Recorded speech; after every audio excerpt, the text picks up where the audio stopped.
श्री गणेशाय नमः। श्री सरस्वती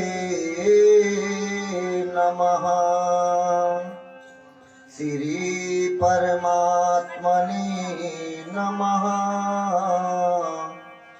श्री गुरु चरण कमलेभ्यो नमः। श्री जानकी वल्लभो विजयते तराम। श्री राम कथा रस रसिक प्रभो शंभुनाथ हनुमान।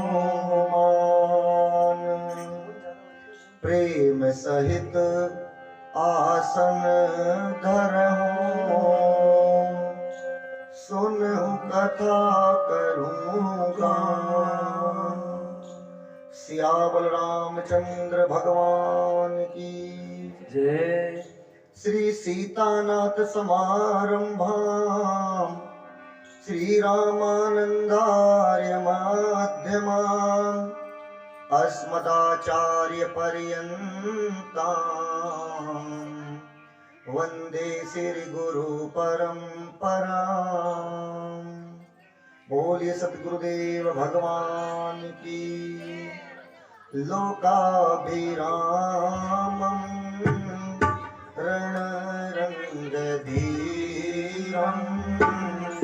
राजीवनेत्रं रघुवंशनाथं कारुण्यरूपं करुणाकरं तं श्रीरामचन्द्रं शरणं प्रपद्ये। श्रीरामचन्द्रं शरणं प्रपद्ये। कर्पूरगौरं करुणावतारं संसारसारं भुजगेन्द्रहारं सदा वसन्तं गिरिजारविन्दे। भवानि सहितं नमामि। भवानि सहितं नमामि। राम राम सीता राम राम राम सीता राम राम राम सीता राम राम राम। राजा राम राम राम राजा राम राम राम। राजा राम राम राम राजा राम राम राम। सीता राम चरण रति मोरे। सीता राम चरण रति मोरे। अनुदिन बढ़ाऊं अनुग्रह तोरे। अनुदिन बढ़ाऊं अनुग्रह तोरे।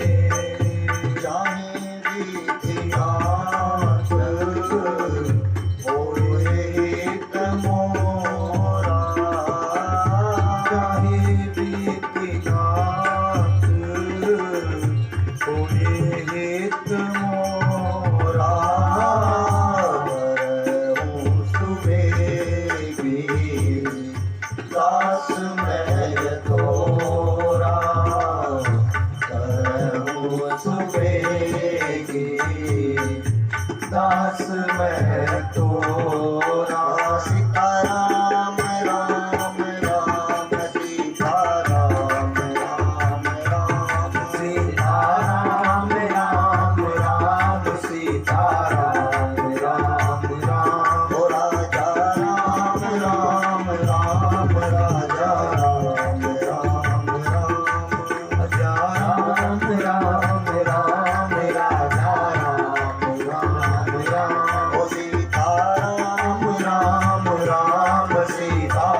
पिता रामचंद्र स्वामी रामो मत सखा रामचंद्र सर्वस्व में रामचंद्र दयालु नान्यं जाने नैव जाने न जाने बंदऊं सिरि तुलसी के चरण जिनकी न्यू जग काज कली समुद्र बूढ़त लखियों पर घटो सत जाज सिया राम में सब जग जानी करहूं प्रणाम जोरे जुग पानी। सियापल रामचंद्र भगवान की जय, बाल कृष्ण भगवान की जय, उमापति महादेव की जय, अंजनी पुत्र हनुमान की जय, श्री रामचरितमानस भगवान की जय, पूज्यपाद गोस्वामी तुलसीदास जी महाराज की जय। ओम नमो पार्वती पतये हर हर महादेव।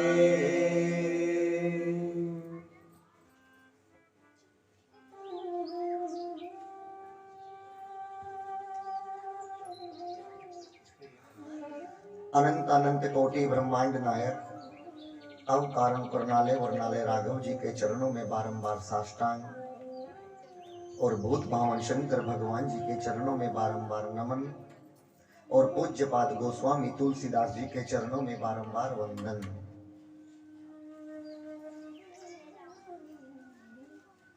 यहाँ पर बैठी सभी मेरी माताएं बहनें पिता तुल्य बुजुर्ग हमारे नौजवान साथी और ये नन्हे मुन्ने प्यारे प्यारे बच्चे और ये हमारी बाल मंडली, एक बार व्यासपीठ से सभी को जय सीताराम जय सीताराम जय सीताराम। आपके गोकुल विहार मेरठ में चल रही 9 दिवसीय राम कथा के आप और हम आज पंचम दिवस के रूप में यहाँ पर एकत्रित हुए हैं। आज कथा बीच में आ गई है। 4 दिन कथा के बीत चुके और 4 दिन और बाकी हैं, यानी 5वां दिन आज हम बीच में हैं। कल की बात करूं तो मैंने रात लेटे लेटे मैं सोच रहा था कि आज भगवान ने अपना भोग 56 क्यों नहीं लगवाया। भगवान ने मुझसे कहा कि बेटा कल रामनवमी थी, मैं इतना छिका हुआ था कि मेरी खाने की इच्छा नहीं थी।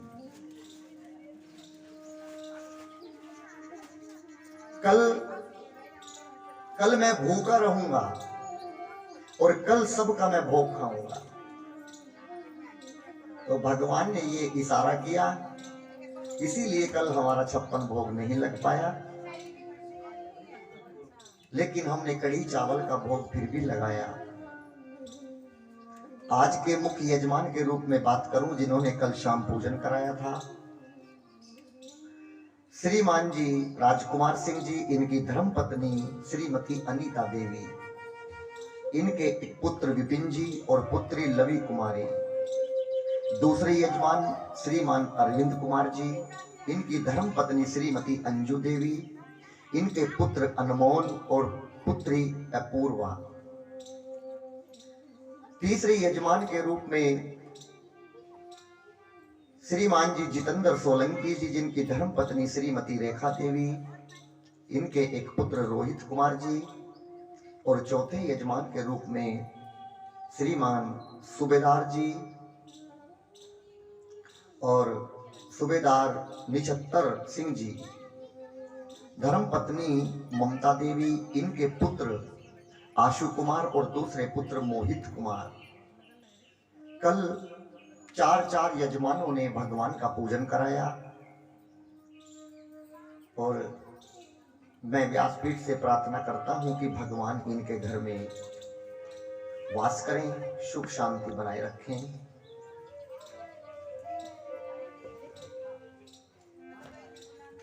कोई बताएगा कि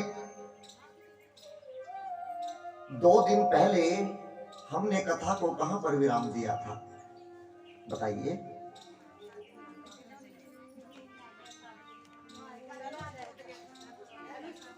धनुष टूटा था। जैसे ही धनुष टूटा, धनुष टूटने के बाद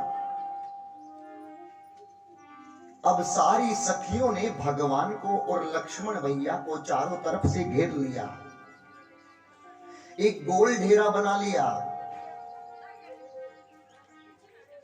उन सखियों ने कहा, लक्ष्मण जी से कहा कि आप मुझे बताओ कि आप कौन हैं। लक्ष्मण भैया ने कहा कि मैं अपने भैया का छोटा भाई हूं, मेरा नाम लक्ष्मण है। उन सखियों ने कहा कि पहले ये बताइएगा कि धनुष आपने तोड़ा है कि आपके भैया ने तोड़ा है। लक्ष्मण जी बोले कि धनुष तो मेरे भैया ने तोड़ा है। विवाह किसका होना है? लक्ष्मण जी ने कहा कि मेरे भैया का होना है। तो आप यहां पर क्या कर रहे हैं? आप बाहर निकलिए। लक्ष्मण जी को बाहर निकाला। लक्ष्मण भैया ने कहा कि भैया देखो, ये मुझे बाहर भेज रही हैं। राम जी ने कहा कि भैया लक्ष्मण, आज मुझे कुछ दिखाई नहीं दे रहा। जैसे ही लक्ष्मण जी को बाहर निकाला, अब मेरे राम जी को सारी सखियों ने चारों तरफ से घेर लिया। राम जी ने कहा कि लक्ष्मण देखो भाई, मुझे घेर लिया। लक्ष्मण भैया ने कहा, आज तुम्हें कुछ दिखाई नहीं दे रहा है और आज मैं कुछ सुन नहीं रहा हूं, अब गिरो। अब मां सीता के हाथ में जयमाला दी गई, लेकिन भगवान इतने लंबे हैं कि मां का हाथ नहीं पहुंच रहा है। सब सखियों ने कहा कि क्या करें। जो चतुर सखी थी वो कहती है, चतुर सखी लखी कहां बुझाई। क्या कहा?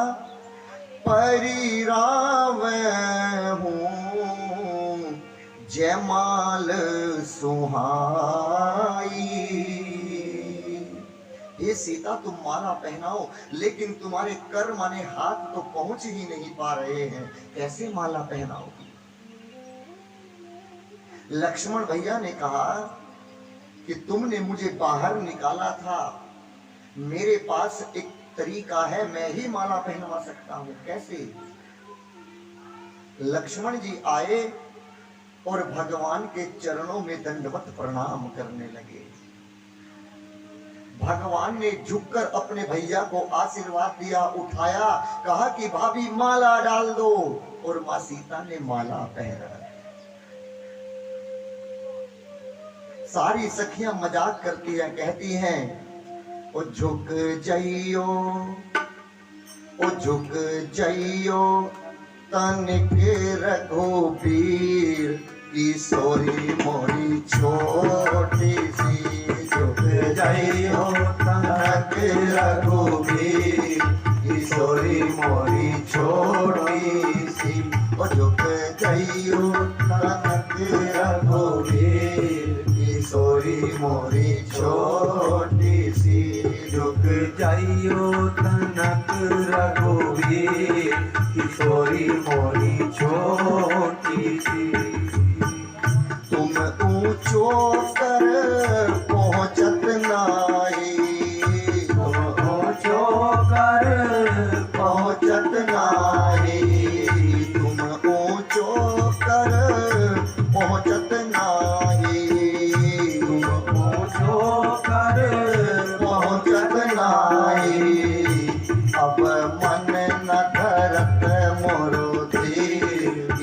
किशोरी मोरी छोटी सी झुक जाइयो कनक रघुवीर किशोरी मोरी छोटी सी। जय हो।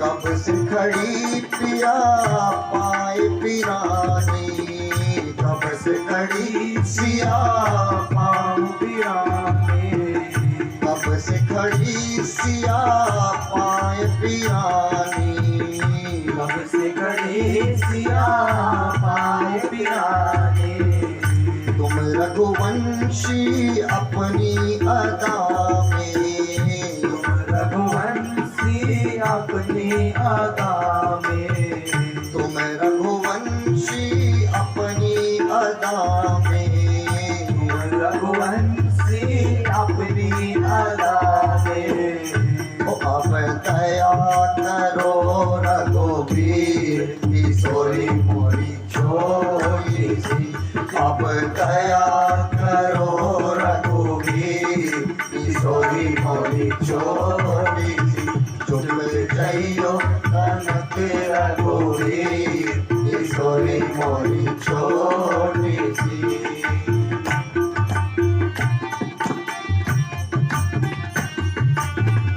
बिन माला दुल्हन नहीं पाई हो माला दुल्हन नहीं पाई हो बिन माला दुल्हन नहीं पाई हो माला दुल्हन नहीं पाई हो निम कुल की जागी किशोरी मोरी छोटी सी निम कुल की जागी किशोरी मोरी छोटी सी ओ झुक जाइयो कनक रघुवीर किशोरी मोरी छोटी झुक जाइयो कनक रघुवीर किशोरी मोरी छोटी झुक जाइयो कनक रघुवीर किशोरी मोरी छोटी सी। और इस प्रकार माँ ने भगवान को जयमाला पहनाई और भगवान ने माँ को पहनाई। लेकिन आज की प्रवेश की बात करूं,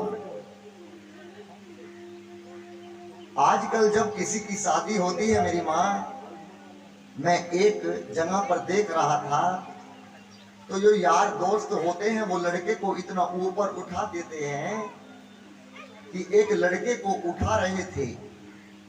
कन्या गले में माला पहनाना चाहती थी और उनके हाथ से वो लड़का छूट गया और वो दूल्हा लड़की के चरणों में जाकर गिर पड़ा। माला चरणों में जाकर पड़ी। मैंने कहा बेटी दे दो आशीर्वाद अपने दूल्हे को। नए नए काम चल रहे हैं। ऐसे ही सखी कहती हैं बिन माला दुल्हन नहीं पाई हो।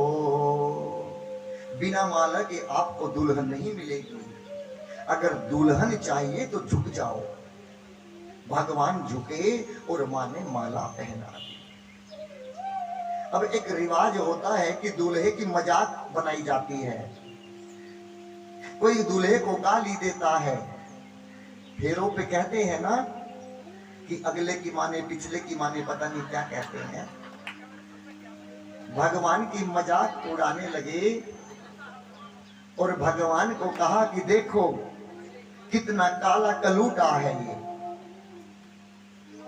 इतना काला कलूटा है कि भगवान से प्रार्थना करो कि इतनी गोरी सीता दुल्हन इन्हें मिली है।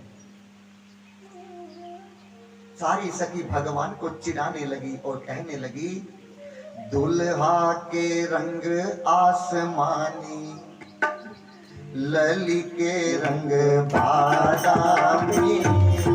दुल्हा के रंग आसमानी, लाली के रंग बादामी। दुल्हा के रंग आसमानी, लाली के रंग बादामी। दुल्हा के रंग आसमानी,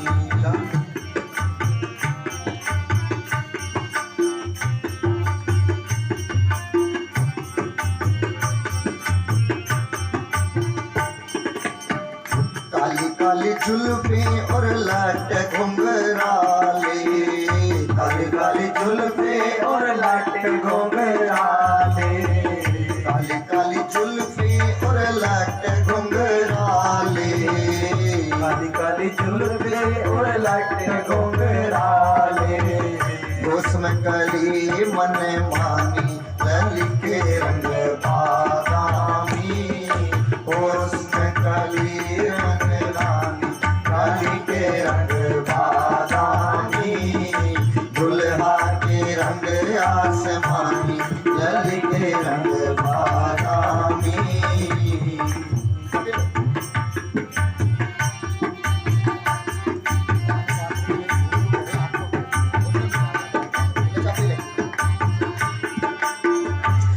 गजरारे अधर असुनारे, नैन गजरारे अधर असुरारे, नैन गजरारे अधर असुनारे, नैन गजरारे अधर असुरारे, मधुर मधुर मुस्कान ललिते रंग बादामी, मधुर मधुर मुस्कान ललिते रंग बादामी, दुल्हा के रंग आसमानी ललिते रंग बादामी, दुल्हा के रंग आसमानी ललिते रंग बादामी। है हो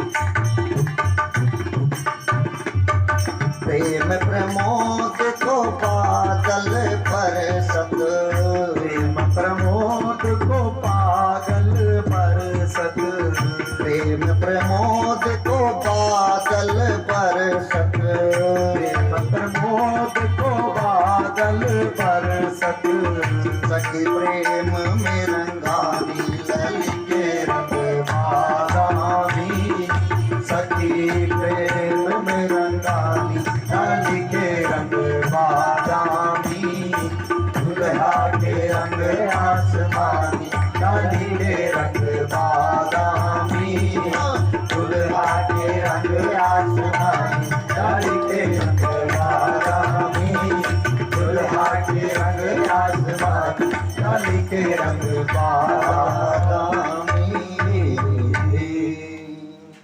और भगवान को चिढ़ाने लगी। लक्ष्मण भैया ने सोचा कि मेरे भैया को चिढ़ा रही हैं। अब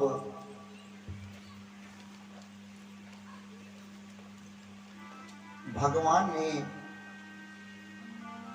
धनुष तोड़ा और उसके बाद में वरमाला पहनी। ये विवाह संपन्न हुआ। विवाह संपन्न होने के बाद में जैसे ही माला डाली तो ऊपर से सारे देवता फूलों की वर्षा करने लगे। कैसे? रघुवर और जयमाल देखी देव बरसही सुमन, सकुचे सकल भुवन जनु विलोकी रवि कुमद गना। सारे देवता ऊपर से फूलों की वर्षा करने लगे। आपने जुगनू देखा है? जुगनू जो रात को चमकता है, रहता दिन में भी है, लेकिन दिन में क्यों नहीं चमकता?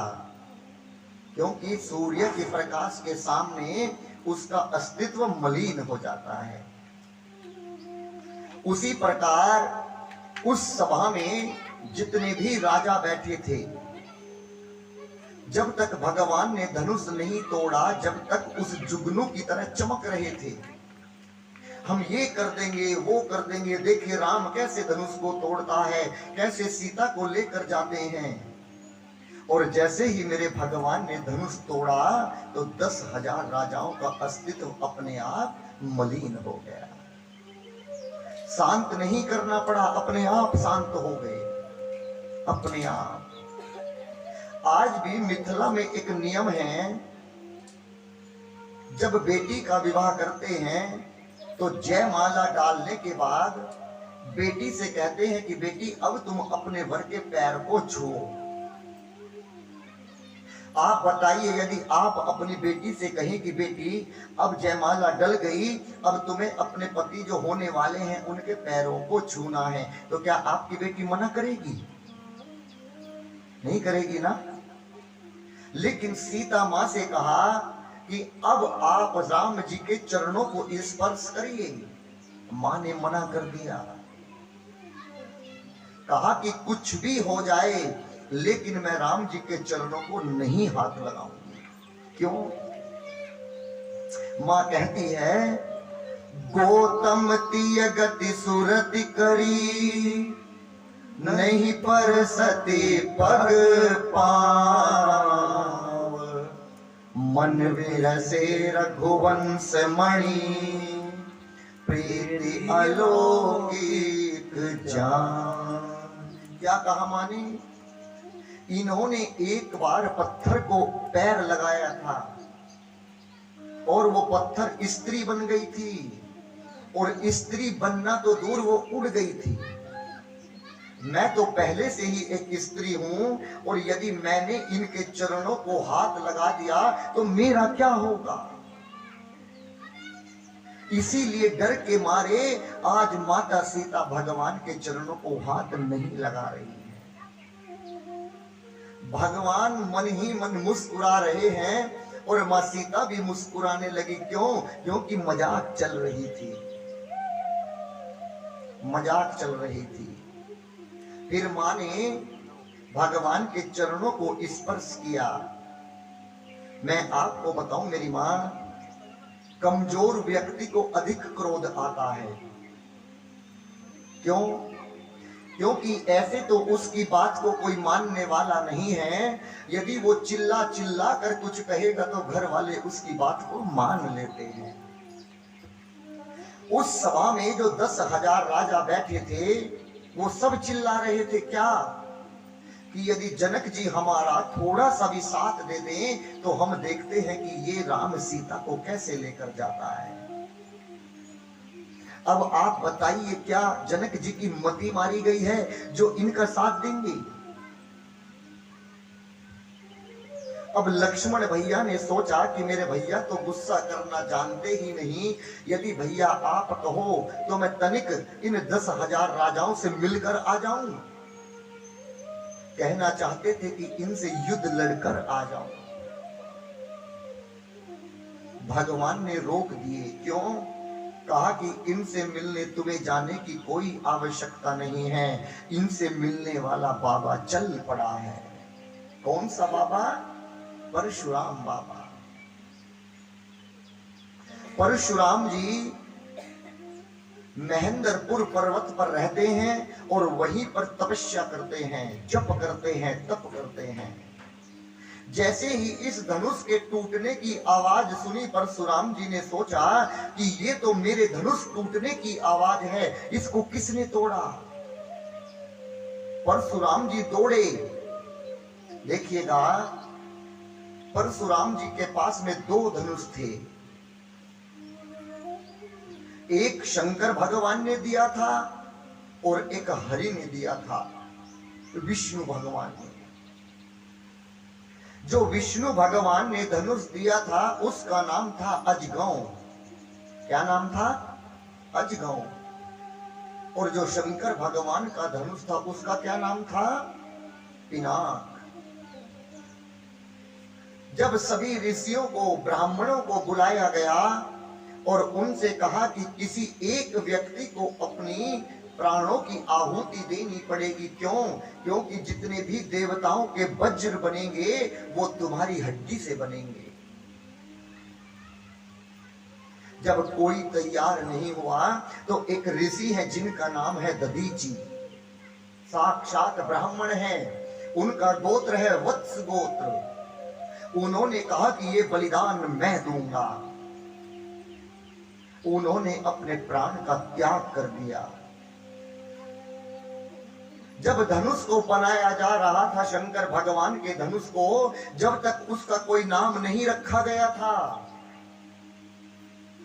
एक हड्डी की कमी पड़ी थी। जो आप ऊपर देखते हो धनुष पर ऐसी गुलमुंडी सी बनी रहती है, जहां पर रस्सी पंचिंचा पर बांधी जाती है, वहां पर दधीचि की नाक की हड्डी को लगाया गया।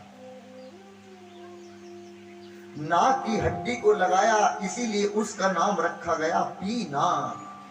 पी माने हड्डी, कहां की हड्डी? नाक की हड्डी, इसीलिए उस धनुष का नाम पड़ गया पीनाक।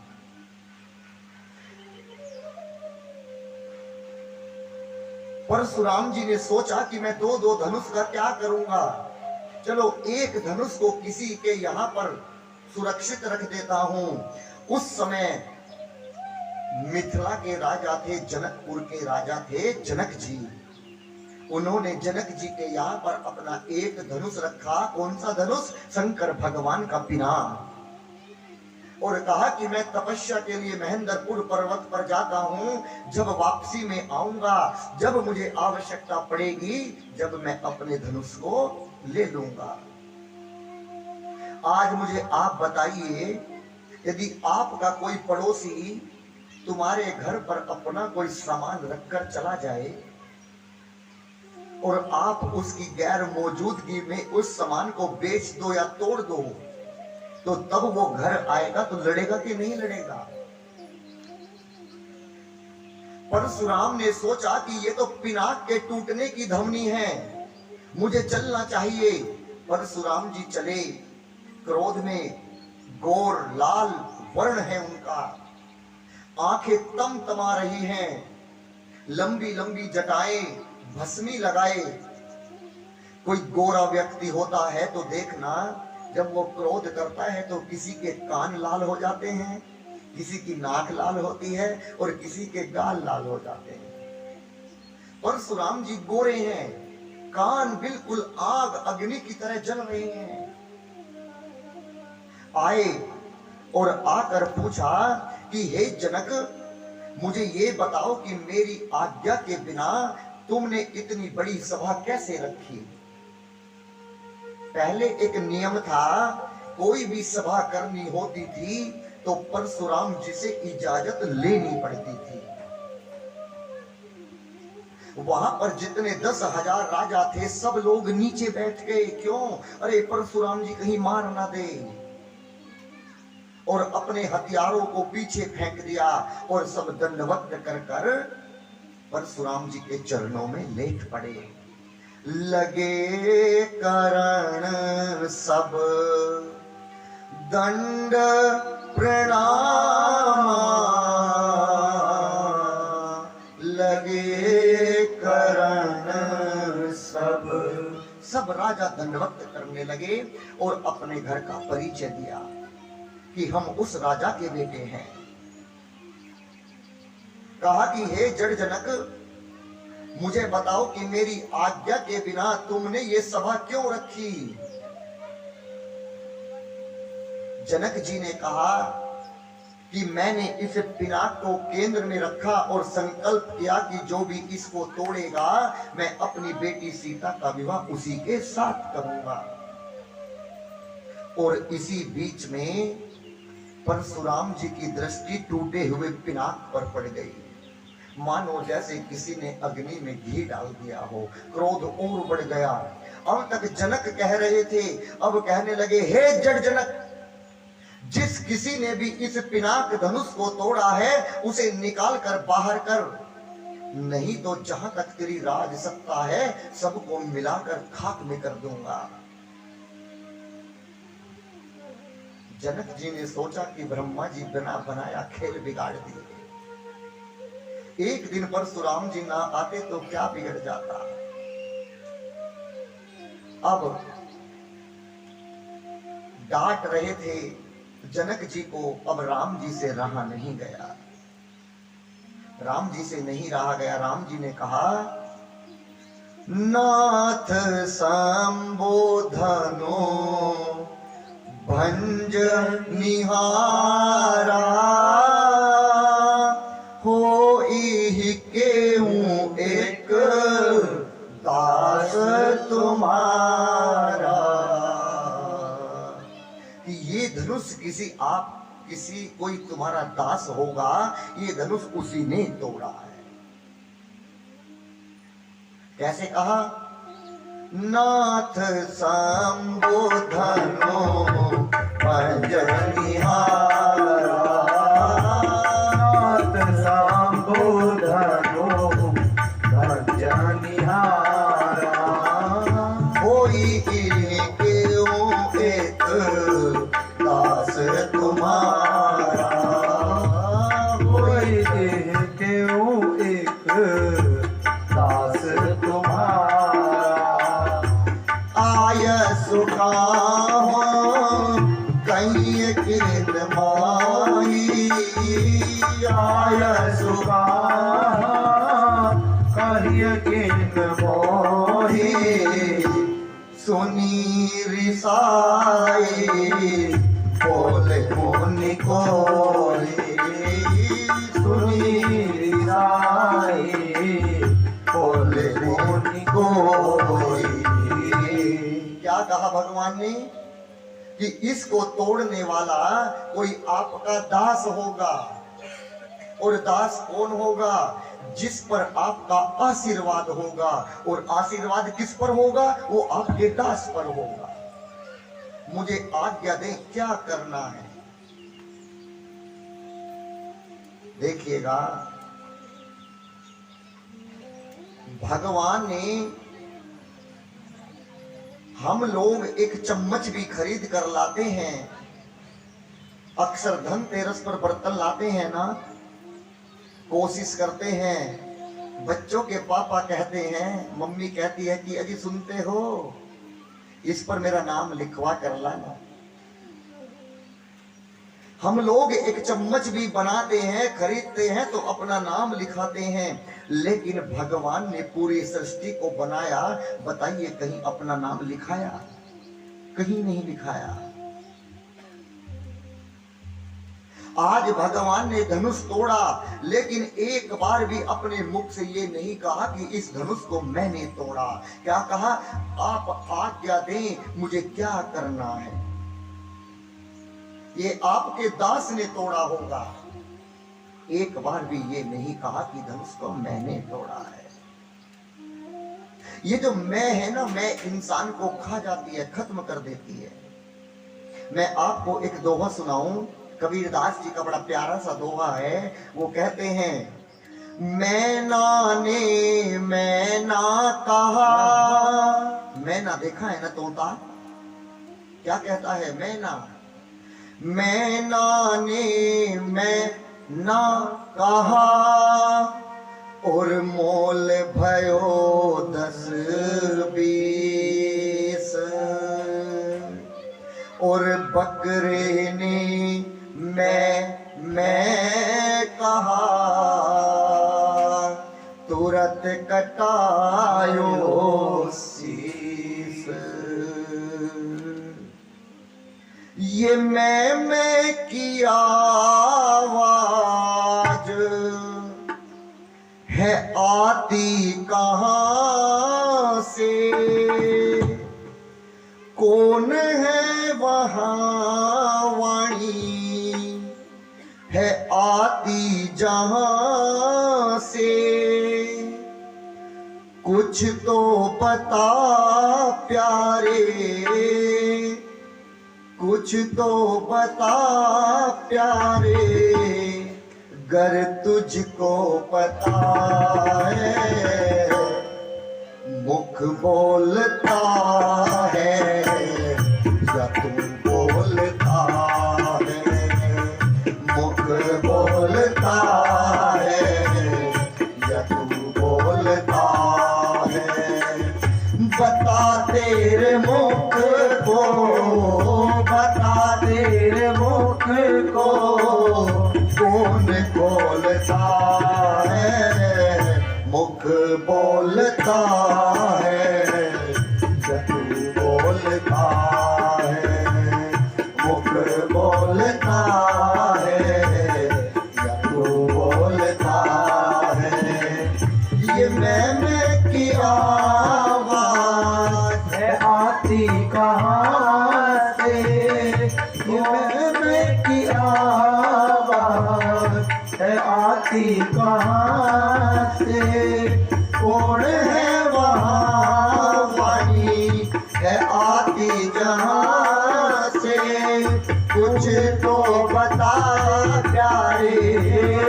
कुछ तो बता प्यारे, अगर तुझको पता है मुख बोलता है, तू बोलता है, मुख बोलता है, तू बोलता है।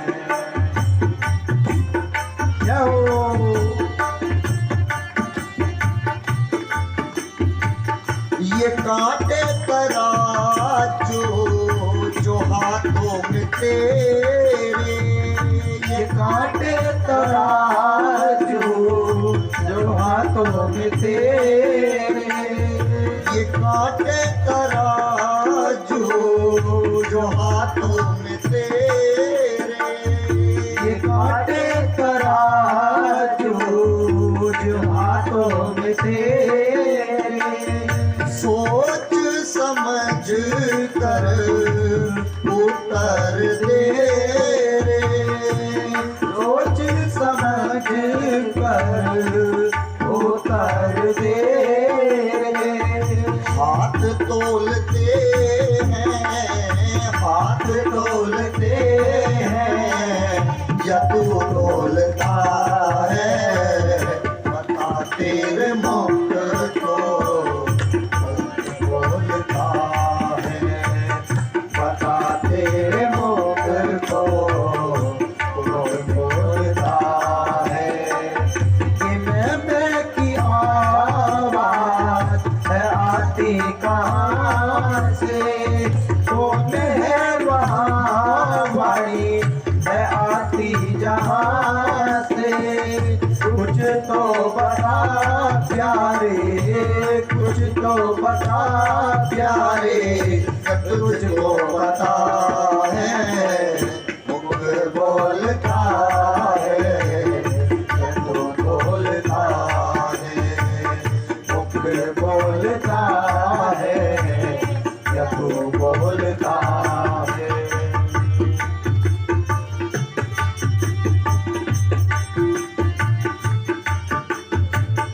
पैर तुम खुद हो या पैर है तुम्हारे, पैर तुम खुद हो या पैर है तुम्हारे, सूझ बूझ कर समझा दे प्यारे, सूझ बूझ कर समझा दे प्यारे।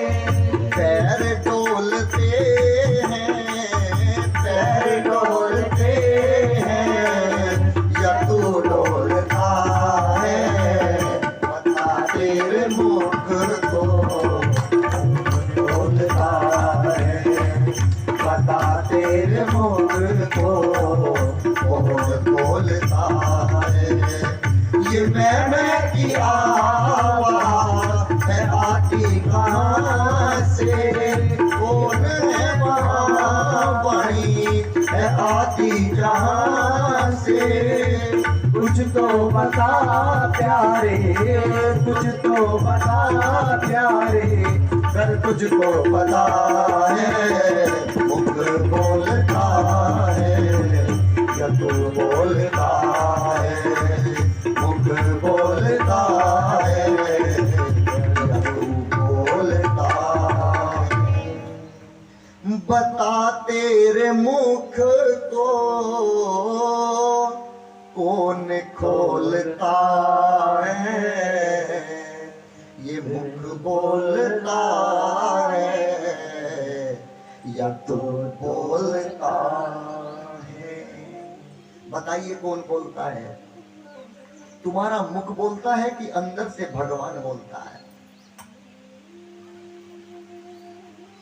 जब पैरालाइसिस हो जाता है ना मुख पर, तो मुख से राम भी नहीं निकलता, उसकी इजाजत के बिना एक पत्ता नहीं हिलता। तो तुम कौन होते हो बोलने वाले?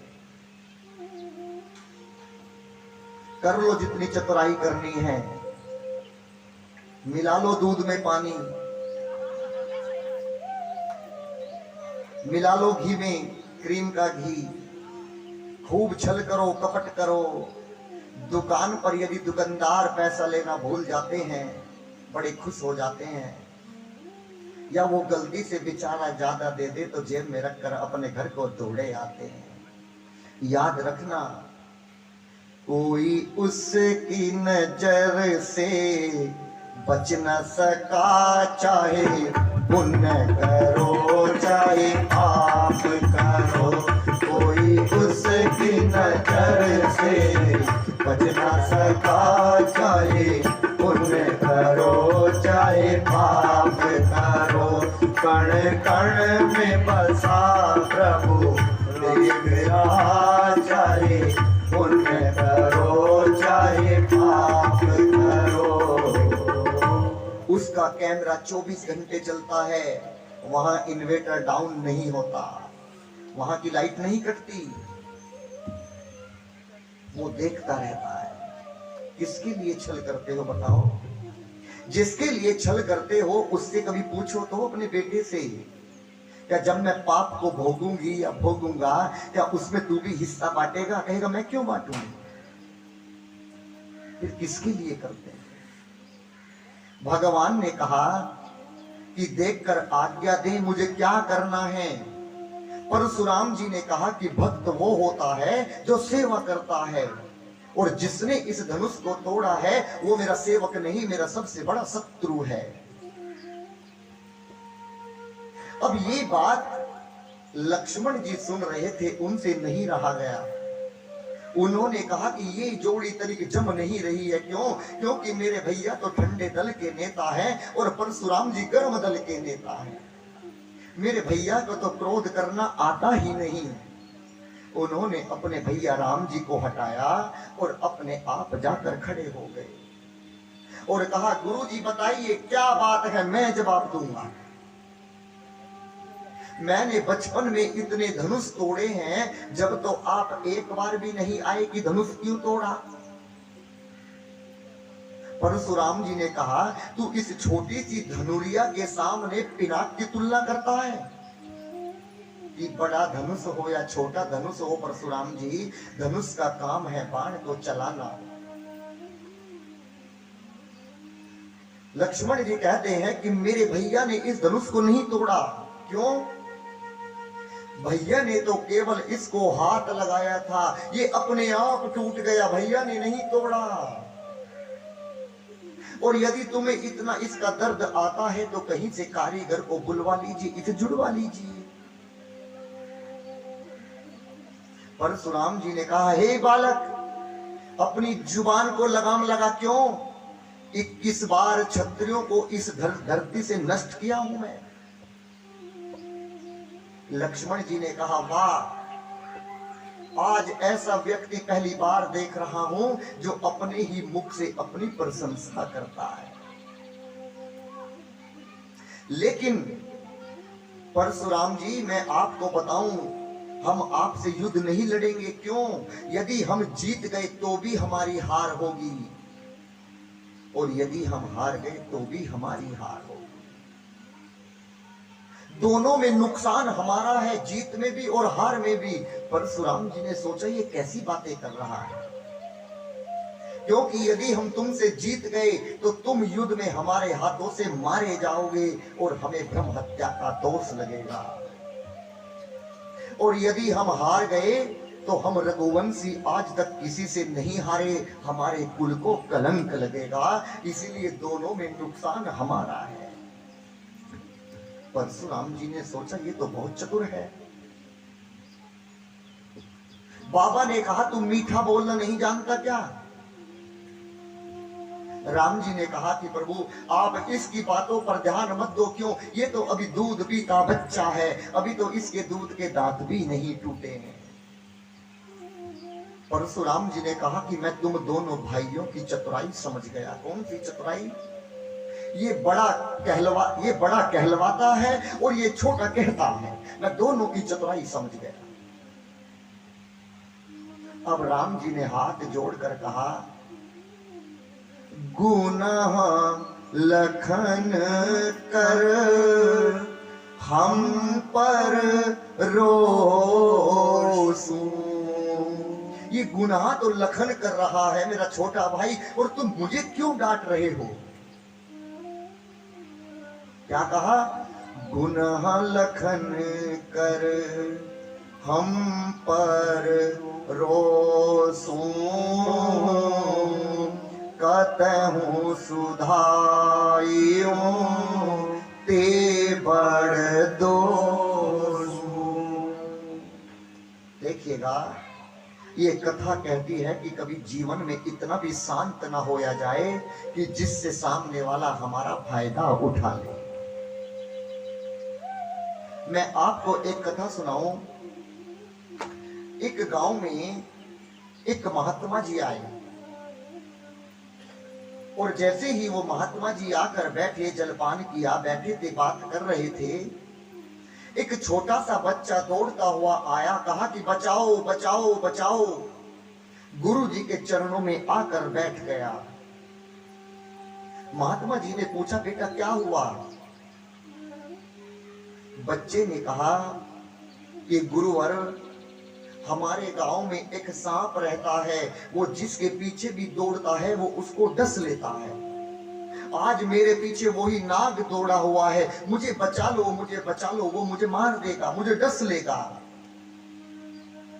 गुरुजी ने कहा कि चल प्यारे, मुझे साथ में लेकर चल, मैं उस नाग से मिलना चाहता हूं।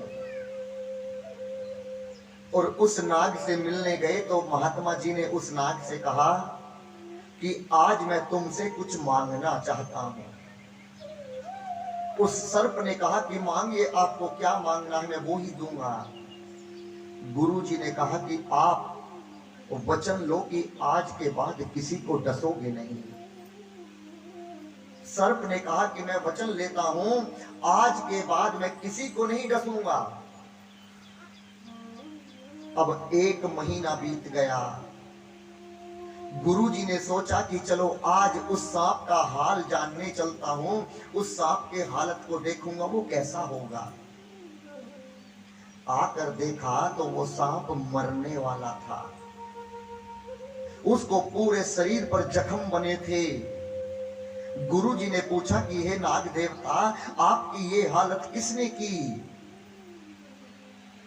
उस सांप ने जवाब दिया, गुरुजी ये आपके भजन का प्रभाव है। आपने कहा कि किसी को डसना मत, मैंने डसना छोड़ दिया, और जो भी लोग अब यहाँ से गुजरता है वो मुझे पत्थर मारकर गुजरता है। क्यों? लोगों का भय खत्म हो गया।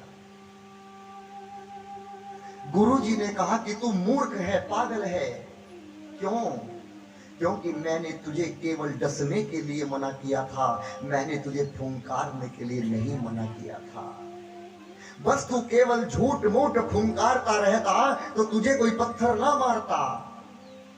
इसीलिए जीवन में इतना भी शांत ना होया जाए कि सामने वाले हमारा फायदा उठा ले।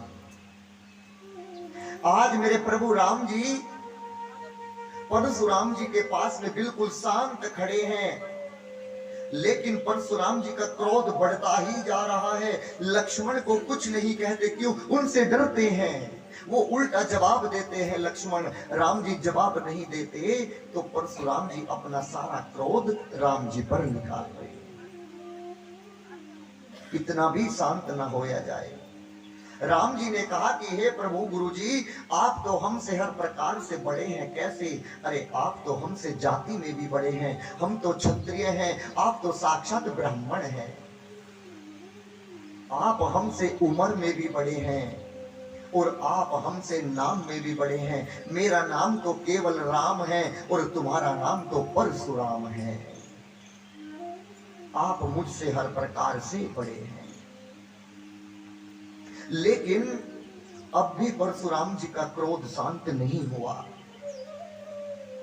अब भगवान ने कहा कि अब मेरा अपराध इतना बड़ा नहीं है जितना बड़ा आपका क्रोध बन गया है। अब मैं तुम्हें बताता हूं गुरुजी, हम रघुवंशी हैं। यदि काल भी हमारे सामने युद्ध करने आ जाए तो हम काल को भी अपनी पीठ नहीं दिखाते, और हम आपसे लड़ेंगे नहीं। क्यों? क्योंकि जो ब्राह्मणों का आदर करता है वो इस पूरे जगत में निर्भय होकर घूमता है, उसे कोई डर नहीं सताता। परशुराम जी ने सोचा ये ब्राह्मणों के प्रति इतना प्रेम रखते हैं, ये जरूर कोई साधारण पुरुष नहीं है, जरूर कोई भगवान है। अब परशुराम जी के पास एक ऐसी चीज बची थी जिससे भगवान उनकी पहचान करते कि ये कौन है। कोई बताएगा कौन सी वस्तु बची थी? नहीं पता ना? अरे अभी तो बताया था, उनके पास एक धनुष था जिसका नाम था अजगौ। वो किसका धनुष था? विष्णु भगवान जी का धनुष था। और विष्णु भगवान जी के अवतार कौन है? मेरे प्रभु राम जी हैं। परशुराम जी ने सोचा कि मैं इस धनुष को इनको देता हूं, यदि ये भगवान होंगे तो इस धनुष को चलाएंगे, और यदि भगवान नहीं होंगे तो इनसे धनुष नहीं चलेगा। यही पहचान करने का मात्र एक साधन था। और जैसे ही भगवान के हाथ में उस अजगौ धनुष को दिया और कहा कि लो, आप इस पर प्रशिंचा चढ़ाकर मेरे इस भ्रम को दूर कर दो प्रभु, मेरे इस भ्रम को दूर कर दो। और जैसे ही हाथ में धनुष लिया तो जो डोरी होती है वो बांधनी नहीं पड़ी, अपने आप चढ़कर उस पर बंध गई। बाबा कहते हैं ए जी देत चाप आप ही चले गया, देत चाप आप ही चले गया, परशुराम मन विस्मय भया। अपने आप बाण चल पड़ा और परशुराम जी ने सोचा कि ये तो भगवान है, ये तो नारायण है। क्यों? जिसकी गाड़ी होती है वो ही उसे चला सकता है, उसे ही पता है कि मेरी गाड़ी में कितना दम है। आज भगवान का धनुष है तो केवल भगवान ही चला सकते हैं। और विश्व परशुराम जी का भ्रम दूर हो गया और भगवान के चरणों में लेट पड़े। कहा कि नारायण मुझे क्षमा करना प्रभु, मुझसे बहुत बड़ा अपराध हुआ, मैंने आपको पहचानने में भूल कर दी। और ये कहकर परशुराम जी दोबारा उसी पर्वत पर चले गए जिसका नाम था महेंद्रपुर पर्वत, वहीं पर चले गए। अब सतानंद जी महाराज कौन हैं? जनक जी के पंडित जी हैं, गुरु हैं। सतानंद जी महाराज और विश्वामित्र जी और राम और लक्ष्मण तो अभी जनक जी के घर पर ही है ना। आज सतानंद जी महाराज विश्वामित्र जी आए और आकर जनक जी से कहे कि जनक जी, जो आपने संकल्प किया था कि मैं जो धनुष तोड़ेगा उसी के गले में मेरी बेटी जयमाला डालेगी, धनुष तो टूट गया, माला भी डल गई। आपके संकल्प के अनुसार ये विवाह पूर्ण हुआ, लेकिन अभी रीति रिवाज के अनुसार नहीं हुआ। अब आप दूत को बुलाइए और यहाँ से एक पत्र लिखिए और राम जी के पिता दशरथ जी को मिथिला में बुलाइए। क्यों? वो बारात लेकर आएंगे। दूत को बुलाया और दूत को भेजा। बाबा कहते हैं पहुंचे दूत रामपुर पावन, हर से नगर विलो की सुहावन। पहुंचे दूत रामपुर पावन, हर से नगर विलो की सुहावन। द्वार तीना खबर जनाई, दशरथ ने सुनिए बोलाई। द्वार तीना खबर जनाई, दशरथ ने सुनिए बोलाई। करी परिणाम हरि प्रणाम तीन पाति दीनी। उदित मही पर आप उठलीनी, उदित मही आप उठलीनी। जैसे ही दूत पत्र लेकर पहुंचा तो दरबार में खड़ा था। अब आपसे मेरा एक प्रश्न है, जब नीचे एक दूत खड़ा है, हाथ में क्या है? एक पत्र है। ऊपर सिंहासन पर राजा बैठे हैं, नीचे मंत्री गुरु गण बैठे हैं। अब आप बताइएगा उस पत्र को कौन ले जाकर राजा को देगा? बताइए। नौकर देंगे ना? हाँ, जो राजा के तो सब नौकर हैं, नौकर देंगे ना। लेकिन ऐसा नहीं हुआ। देखिएगा, जनक जी को ये तो पता था कि विश्वामित्र जी मेरे बेटों को लेकर इस समय मिथिला में है, लेकिन ये नहीं पता था कहां पर है, मिथिला में कौन से स्थान पर है। जैसे ही ये सुना कि ये पत्र मिथिला से आया है, केवल इतना ही सुना था कि ये पत्र मिथिला से आया है, तो जनक दशरथ जी ने सोचा कि अरे अगर मिथिला से आया है तो जरूर मेरे राम का पत्र होगा। और आज नंगे पांव जनक जी दशरथ जी अपने आप दौड़ पड़े। कैसे? मुदित महीप आप उठिली, अपने आप उठकर दौड़ पड़े और जाकर पत्र लेकर वापस वहीं पर आ गए। क्यों? देखिएगा, प्रेम में कोई नियम नहीं होता, और जहां नियम होता है वहां प्रेम नहीं होता। दशरथ जी अपने पुत्रों से इतना प्रेम करते हैं, वो सोच रहे हैं कि यदि कोई नौकर पत्र ला कर देगा तो कहीं विलंब ना कर दे, कहीं देर ना कर दे। आज दशरथ जी नंगे पांव अपने आप दौड़ पड़े और जाकर पत्र खोला।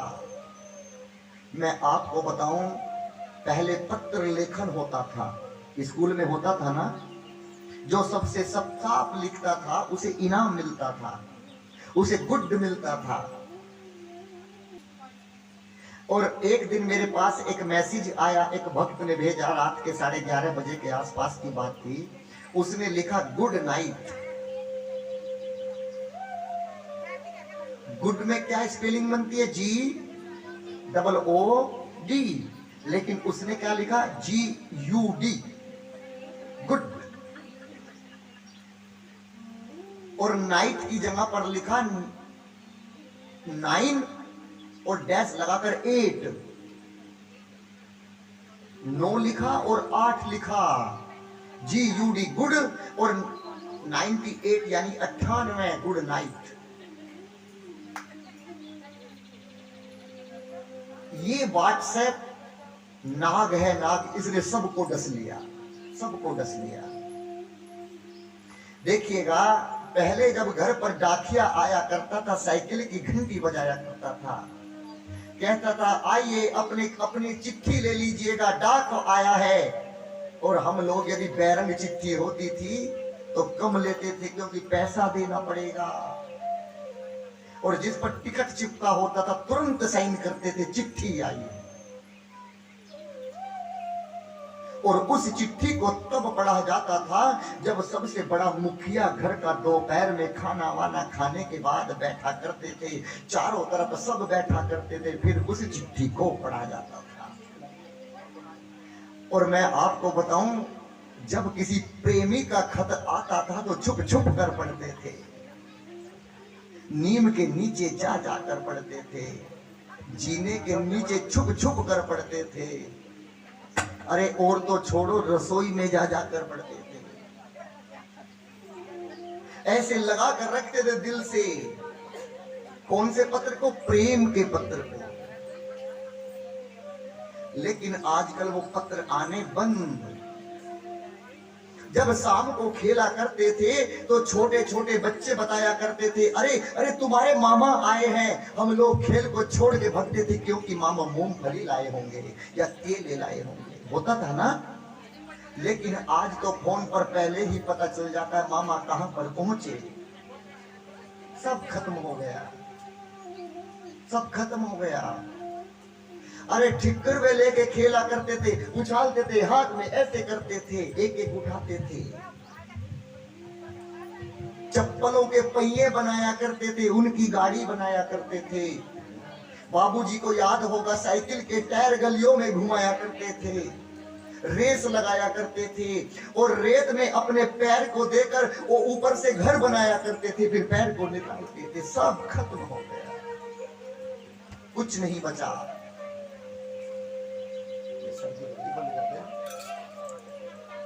सब खत्म हो गया। मेरी बहन छोटी छोटी तो खो खो खेला करती थी, कहां रह गई खो खो? सब खत्म हो गया। हेलो हेलो, मैं आपको बताऊं, एक दवाई आती है 6 सेकंड में असर करती है, जिसका नाम है इनो। उस पर लिखा होता है 6 सेकंड में असर। अब पता नहीं करती है कि नहीं करती, लेकिन जैसे ही दशरथ जी ने इस खत को पढ़ा तो कितनी देर में असर हुआ वो समझिएगा। जैसे ही पत्र को खोला, बारी विलोचन बाचत पाती पुलक गात भर आई छाती। आज दशरथ जी का एक एक अंग पुलकित हो गया, शरीर के रोम रोम एक एक बाल खड़ा हो गया। क्यों? अरे मेरे राम का पत्र आया है। और सोच रहे हैं, यदि एक बार कोई और कह दे कि इस पत्र को पढ़कर सुना दो तो मेरा आनंद आ जाएगा। उसी बीच में जो नीचे सभा गुरु वशिष्ठ जी बैठे थे, उन्होंने कहा कि महाराज अपने आप पढ़ लिए अपने बेटे का पत्र, क्या हमें नहीं सुनाओगे? अरे सुनाता हूं गुरुजी, जल्दी बैठो। और जैसे ही गुरुजी बैठे, पुनि धरि धीर पत्रिका बाजी हरसी सभा बात सुनी साची।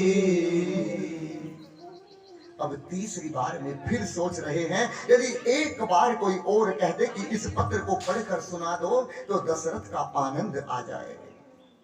तुरंत भरत भैया आ गए। भरत भैया ने कहा, पिताजी पूछत आती स्नेह सकुचाई तात कहां से ये पाती आई। पिताजी तात ये पत्र कहां से आया है, मुझे भी पढ़कर सुनाओ। और दशरथ जी ने फिर पढ़कर सुनाया। अब सबसे बाद में कौशल्या मां आई। जैसे सुना मेरे राम का पत्र आया है, मां रोती रोती खुशी के आंसू लेकर पहुंची सभा में और कहा कि किसका पत्र आया है? अरे बैठो कौशल्या, देखो मेरे राम का पत्र आया है, तो मुझे भी सुनाओ ना। लेकिन अब की बार दशरथ जी से वो पत्र नहीं पढ़ा गया। कोई बताएगा क्यों नहीं पढ़ा गया? क्योंकि दशरथ जी के आंसू उस पत्र पर इतने टपक चुके थे कि जो लिखा था सब मिट गया, सब खत्म हो गया। अब दशरथ जी ऐसे देख रहे हैं, लेकिन कुछ दिखाई नहीं पड़ता, कुछ भी दिखाई नहीं पड़ता। उस दूत को बुलाया, उन दूत को ऊपर बुलाकर अपने आसन के पास बिठाया और कहा कि मुझसे नहीं पढ़ा जाता, तुम ही पढ़कर सुना दो। अब वो दूत पत्र पढ़कर सुनाने लगे। कहते हैं कि पूरी सभा सुनो, हम जनक के दूत पत्र पढ़कर सुनाते हैं। कहा, जी राजन दूत हैं हम राज जनक दरबार के, चिट्ठी बा सरकार के।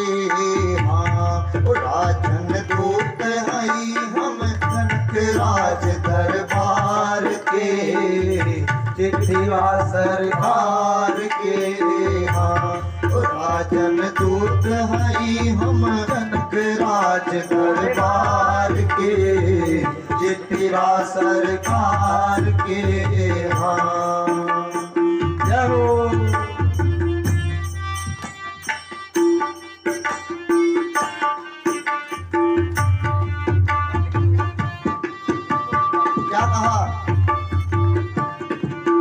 अवसर आयल परम पुनीता, राजा जनक के बिटिया सीता।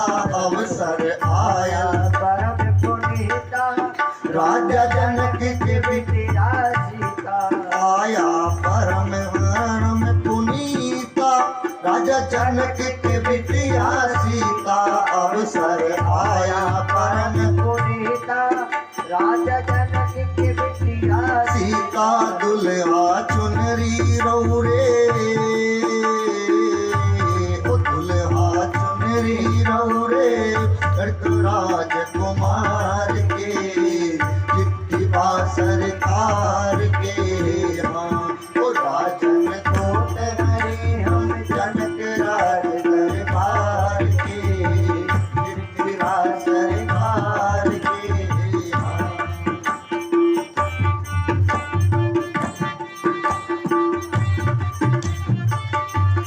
विश्वामित्र मुनि के साथ आइले लक्ष्मण और रघुनाथ। विश्वामित्र मुनि के साथ आए लक्ष्मण और रघुनाथ। विश्वामित्र मुनि के साथ आइले लक्ष्मण और रघुनाथ। लुगवा पागल भैले, लुगवा पागल भैले, जोड़ी जुगल निहार के, चिट्ठी बा सरकार के। हाँ ओ राजन दूत हई हम जनक राज दरबार के, चिट्ठी बा सरकार के। हाँ जाओ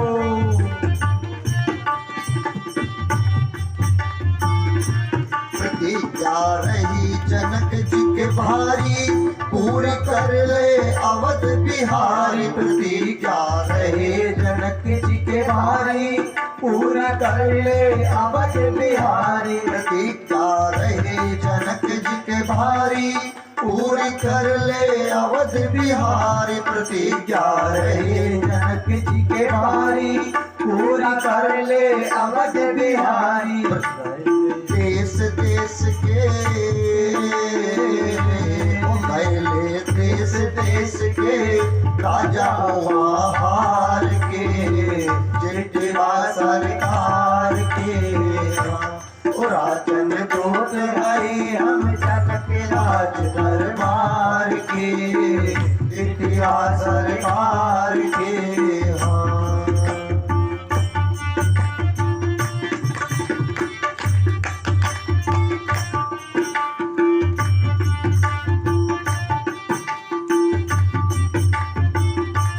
पढ़ ली चिट्ठी के सब बात, लेकर आ जाई बरियात। पढ़ ली चिट्ठी के सब बात, लेकर आ जाई बरियात। ओ सादिर खातिर शुभ दिन,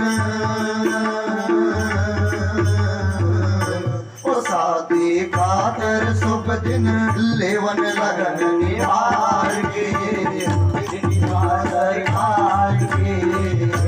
ओ राजन दूत हई हम जनक राज दरबार के, चिट्ठी बा सरकार के।